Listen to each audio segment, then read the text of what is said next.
Hey guys, it's Paolo. So today we are celebrating a Spoonful of Paolo's 7th season. Can you believe that?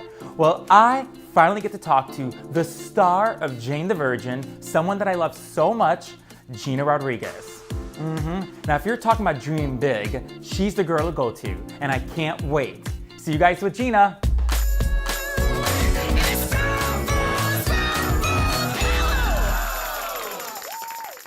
Is our star ready? I always feel ready, yes. I'm very excited. I finally get to meet you.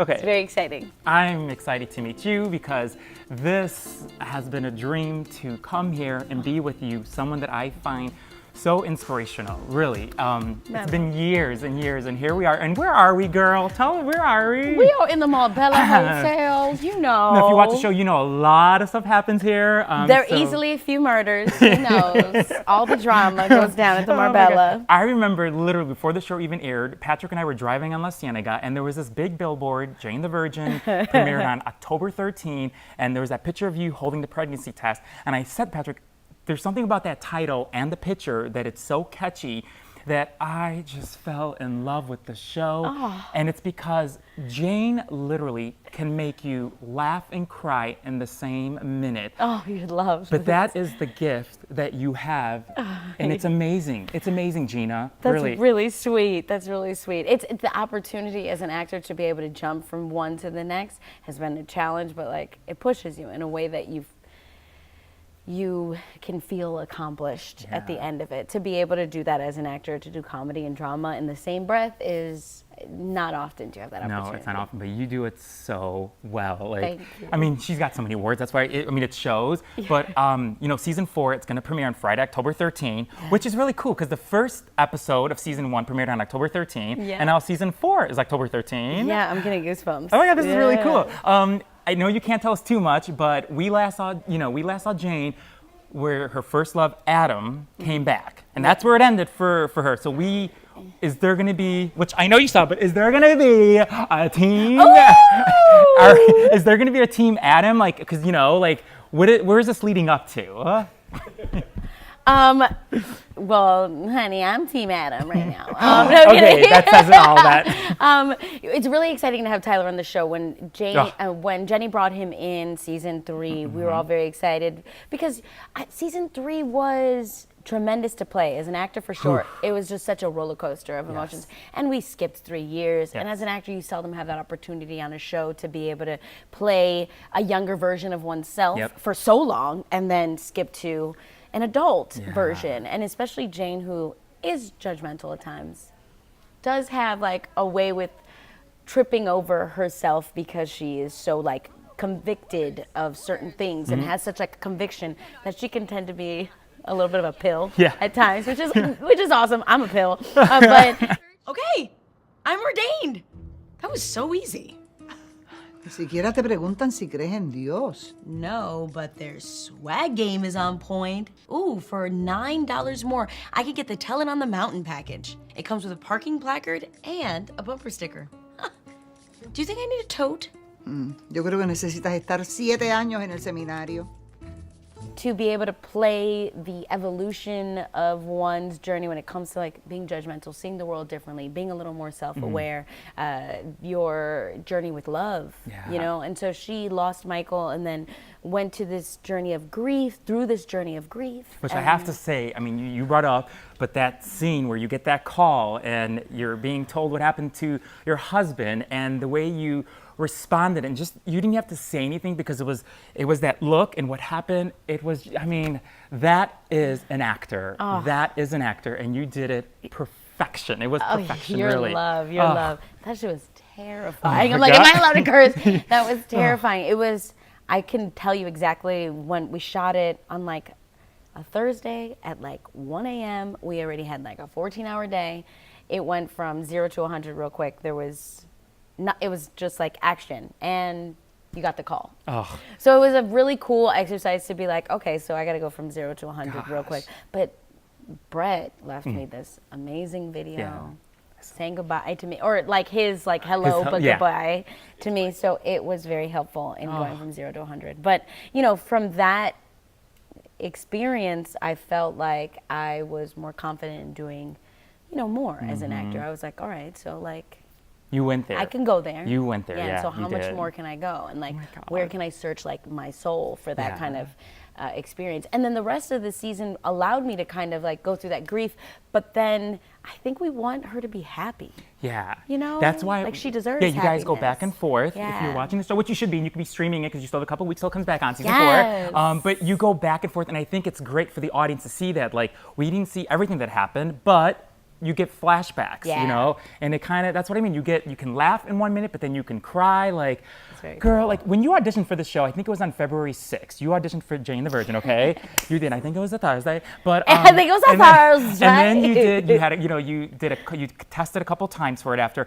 But do you remember where you were when you got that phone call that they told you you just booked the role of Jane? Do you remember where you were? Yeah, 100%. So I was training for a marathon at the time. So it was like 6 o'clock. I was about to go on one of my runs. I lived in Santa Monica at the time, and I would run from my doorstep to the ocean was 2 miles. Wow. So it was like if I knew I wanted to do a 4-mile run, I was like, okay, there and back is like my 4 mile. Too, yes. Oh, it's like Yes. nobody's business. You're surrendering everything. And Yes. so I take that run. I get to the ocean. I like fall to my, as dramatic as my ass can be, I like fall to my knees in front of the ocean, and I was like, take this away. Take this from me, and I'm putting it at your feet. I don't know, whatever you believe out there in the stars of God or whatever. You're allowed to believe whatever you want. But I just surrendered. I was like, I'm done worrying about this every day. I'm done feeling like my existence depends on this decision, because it doesn't. Because I have art to give, and if it's here, great. You and know if you it's have not, it in you, so yeah, it will happen. It'll happen. I need to check that inside myself. So I surrendered. I said a prayer, and I was like, okay, back to running my 2 miles. I started running past Shutter's hotel, and Jenny calls me, and I was like, the creator, the director, the writer, whatever. yeah, Yes, the creator, the whole The thing, everything, the everything. yes. She Oh my calls God. me, and of course the two thoughts go through your mind. One, I got it. Two, she's calling me to say I'm sorry, that you don't got it. Because we were so tight during the experience that I thought, if there's anything, I've had directors call and say, I love you, but it's gonna go a different way, And that's always to me, that's always appreciated, because then it makes you, not second guess that you know what you're doing. You gave it all you can. Yeah. So I pick up. I'm like, hey, what's up, Jenny? And she goes, Gina, I just wanted to call and let you know you're Jane, baby.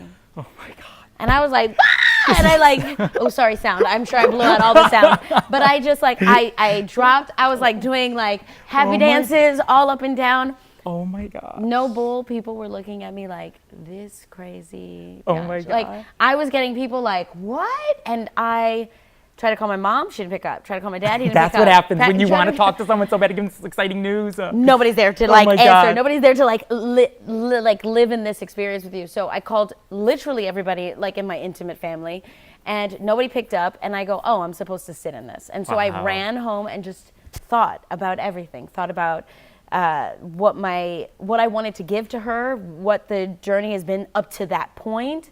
And I really do think life, again, whatever you believe, God, whatever, was like, you need to sit in this. Like, this is not about what other people think of your accomplishment. Because our ego can go there. Yes, I it need could. somebody to validate. We all have that. Oh my God, Yes, for sure. yes, I need yes. somebody to validate. I need somebody Yeah. else to celebrate with me. I need somebody else to Yeah. say you are it. Yeah. Yeah. And seldom do we say that to ourselves. Yes. So I was like by myself, and I was running, and I was like, I was 28 years old. 28, 29? I was 29 years old, so I was already on the journey of being a struggling artist for so long gosh. that I was like, girl, sit in this moment, because it has taken you so long to get to this point. As you say the story, I'm thinking about Oprah has a story about The Color Purple and how she wanted it so bad, but then she surrendered. The exact same words you said. She surrendered. She was we're on a treadmill, and then Steven Spielberg called her to say that she got the role. And it's the whole point is to tell you that when you surrender something, that's when it will come back to you. Whether it's going to be the yes or the no, it will come back to you. You'll get that answer. But when you think about it over and over and over and over, what does it do? Nothing. Nothing. See, listen, this is the start. Nothing. It does nothing. Creates worry, Yeah. creates fears that don't It does, exist. exactly. You start creating narratives. It's such a good learning experience, but I am so proud of you. Tell me this. Tell me what is one of the greatest lessons that Jane has taught you personally from playing her, year after year now? Because we're going to season 4. Oh, I find that as you asked me that, I thought Yeah. up like 3 different things. And they're all like very different. But I think what Jane helped me realize is that it was definitely worth waiting as long as I felt like I waited, Yeah. right? So I had went to college when I was 18. I had started auditioning at the age of 19. So at 29, that's 10 years into auditioning that I finally get the role that really had influenced the like voice that I had already been creating inside. So it brought me calm in that anything that I want, time is irrelevant.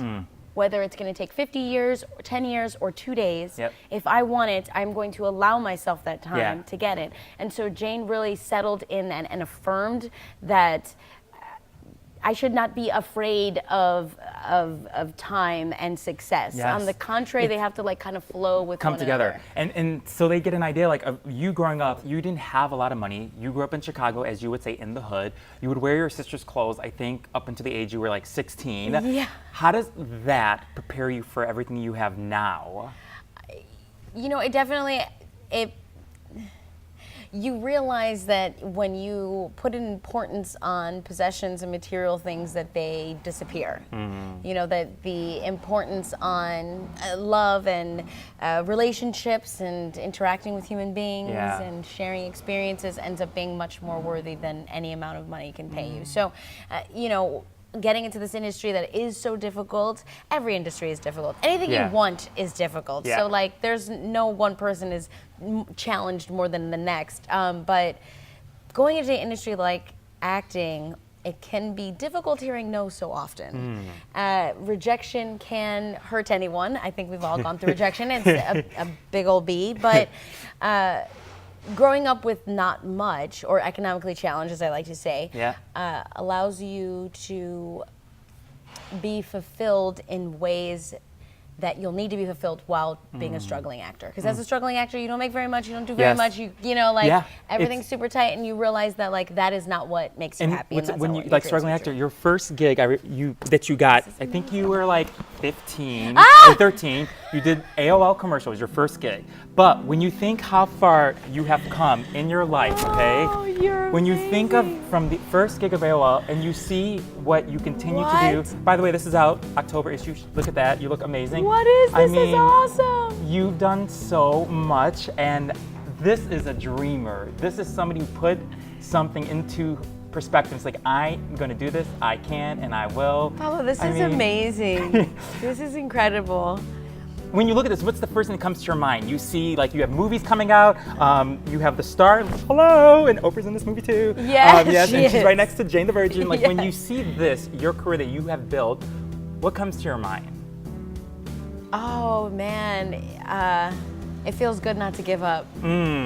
That's what comes to mind. Wow. Like, and nothing can stop me now, man. Nothing can stop me now. Well, we got something for you. That you're from Chicago, I'm from Chicago. So I said, Patrick, what can we give her to let her know what this means to us? So I think you'll see when you open it what it is. So go ahead. And this is how we're going to end our first episode of season 7. Oh, what a blessing to be a part of this. Thank you so please. much. Please. Look at that journey. Oh my God, the little turquoise box. It's that color. Which I used to always say that I wanted a man to get me a little turquoise box. Well, you the first man that did it, baby. Yes. The first Paolo's man so that happy. did it.